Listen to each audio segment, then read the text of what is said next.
ஆடு நினைகிறது ஓனா எழுகிறாமா? இஸ்லாமியர்கள் பிரச்சனை என்று நீங்கள் வருத்த வருகிறீர்களா?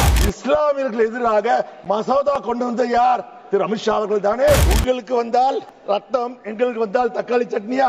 16,000 கோடிக்கு ஏர் இந்தியா விற்றீர்கள். நீங்கள் பசு தோல் போற்றிய புலி.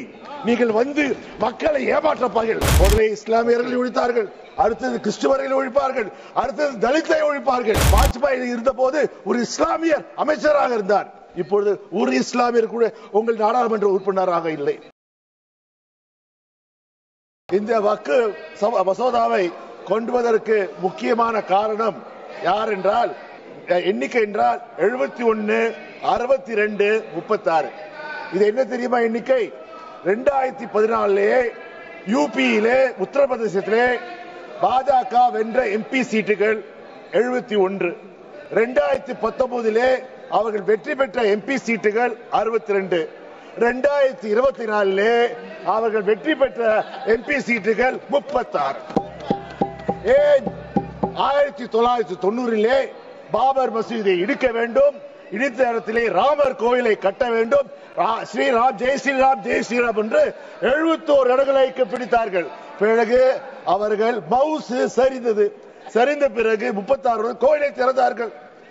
பெருமாள் ராமர் கோயிலை பெரிய அளவிலே செய்தார்கள். ஆனால் இஸ்லாமியர்களிலிருந்து ராமர் மசூதியை பிடிங்கினால் தவிர அந்த இடத்தை விட இந்துக்களிடமிருந்து சுமார் 4,500 ஏக்கர்களை அவர்கள் பிடிங்கினார். குறிப்பாக ஏழை விவசாயிகள் இந்துக்கள். இதற்கு விமான நிலையம் கட்டுவதற்கும் சாலைகள் போடுவதற்கும், பணக்காரர்கள் வந்தால் 5 நட்சத்திர ஓட்டல்கள் தங்குவதற்குமான செய்தார்கள். ஆனால் விளைவு என்ன?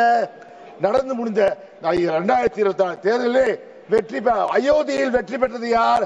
சமாஜ்வாடியை சேர்ந்தவர் 56,817 பெற்றார். அவர்கள் தாங்க முடியவில்லை. எப்படியாவது இந்துக்களும் முஸ்லிமும் வெறுப்பு உணர்வு.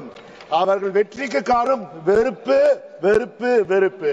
அந்த வெறுப்பு உணர்வு, வெறுப்பு அரசியல், பிரிவினை அரசியலை செய்தால் மட்டுமே அவர்கள் வாழும். கேட்கிறேன், ஆடு நினைகிறது ஓனா எழுகிறாமா? இஸ்லாமியர்கள் பிரச்சனை என்று நீங்கள் வருத்த வருகிறீர்களா? தொடர்ந்து ஒவ்வொரு முறையும் இஸ்லாமியர்கள் எதிராக மசோதா கொண்டு வந்த யார்? திரு அமித்ஷா அவர்கள் தானே. காஷ்மீர் பில்லை கொண்டு வந்தது யார்?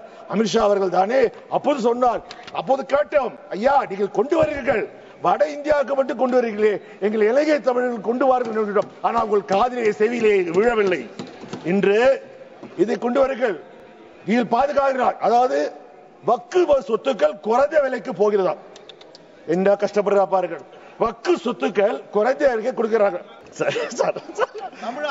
சார் ஒன்னு கேட்கிறேன், ஐயா உங்களுக்கு வந்தால் ரத்தம், எங்களுக்கு வந்தால் தக்காளி சட்னியா? நீங்கள் ஏர் இந்தியாவை விற்றீர்களே, அது அதிகாரப்பூர்வமாக 16,000 கோடிக்கு ஏர் இந்தியா விற்றீர்கள். ஆனால் நீங்கள் கட்டிய கடன் 63,000 கோடி கடனை நீங்கள் கட்டினீர்கள். அது மட்டுமா? உங்கள் நண்பர்களுக்கு அதானியா இருக்கட்டும், அம்பானியா இருக்கட்டும், அவர் கடனெல்லாம் தள்ளு செய்து செய்தீர்களே. 4,5 லட்சம் கோடிகளை அதிகாரப்பூர்வமாக நீங்க செய்தீர்களே. அப்போது நீங்க அதுக்கு ஒரு கொண்டு வர வேண்டுமா? இப்போது சொல்லுகிறார்களா, ஐயா பெண்களுக்கு एयर इंडिया को बेचने से वक्फ बिल का क्या संबंध है? Fully Waqf, about Waqf sir, about Waqf. आप वक्फ पे சார் இன்றைக்கு நீங்கள் சொல்றீர்கள், எங்கள் தமிழ்நாட்டிலே வக்ஃப் போர்டு சேர்மனாக ஒரு பெண் இருந்திருக்கிறார். இப்பொழுது கூட எங்கள் தமிழ்நாட்டு வக்ஃப் போர்டில் 2 பெண்மணிகள் இருக்கிறார்கள். அது ஒரு பெண்மணி யார் என்றால் தமிழ்நாடு முஸ்லிம் லீக் தலைவர் அப்துல் சபாதின் பெண். அவர் முன்னாள் எம்பியாக இருக்கிறார். இந்த பிரச்சனை பெண்களை பற்றி நீங்கள் பெருசா இல்லை, ஏற்கனவே வக்ஃபிலே பெண்கள் வந்திருக்கிறார்கள். நீங்கள் புதிதாக செய்வது போல் செய்வீர்கள். உண்மையில் உங்களுக்கு என்ன? வருகிற தேர்தலில் யூபியை வெல்ல வேண்டும். யூபியை வென்றால் மட்டுமே நீங்கள் மீண்டும் ஆட்சிக்கு வர வேண்டும். அப்ப என்ன செய்வீர்கள்?